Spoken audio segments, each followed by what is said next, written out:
আপনি কিভাবে সৈনিক হবেন? আপনি কি জানেন একজন সৈনিক হতে হলে তাকে কতটা স্ট্রাগল আর ধৈর্যের প্রয়োজন হয়? আপনার তো এইটুকু ধৈর্যই নাই যে সামান্য এই ভিডিওটা আপনাকে যে জ্ঞানগুলো দেবো সেটাই আপনি দেখতে পারবেন না। আপনাকে একজন সৈনিক হতে হলে আপনাকে অনেক স্ট্রাগল করতে হবে। আর আগের চেয়ে এখন বর্তমানে অনেকটাই সহজ হয়ে গেছে সেনাবাহিনীতে চাকরি পাওয়া। আপনারা যদি চাকরি করতে চান তাহলে প্রথমে তো আপনার ফিটনেস 5 ফিট 5 ইঞ্চিতে চলে আসছে, আগে ছিল 5 ফিট 6 ইঞ্চি আপনার এটা হাইট।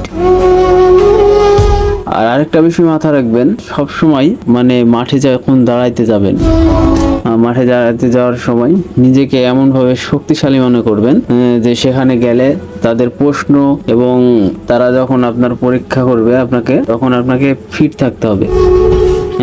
আপনার কনফিডেন্স থাকতে হবে যেন তাদের সাথে স্ট্রংলি কথা বলতে পারেন। ভয় কাজ করা যাবে না। আবার অনেকেই মনে করে থাকেন টাকা ছাড়া চাকরি হয় না, এটা ভেবে ভুল করবেন না। আপনার প্রিপারেশন আপনি নেন, আপনার যদি ভাগ্যে থাকে তারপরেই হবে, ভাগ্যে যদি না থাকে তাহলে কোনোভাবে চেষ্টা করে হবে না। তবে আপনি চেষ্টা করেন, আল্লাহ তো বলছেন আপনি চেষ্টা করেন, অবশ্যই আপনার ভাগ্যে থাকলে পেয়ে যাবেন। আজকের ভিডিও এই পর্যন্তই। আসসালামু আলাইকুম, ভালো থাকবেন, সুস্থ থাকবেন, আল্লাহ হাফেজ।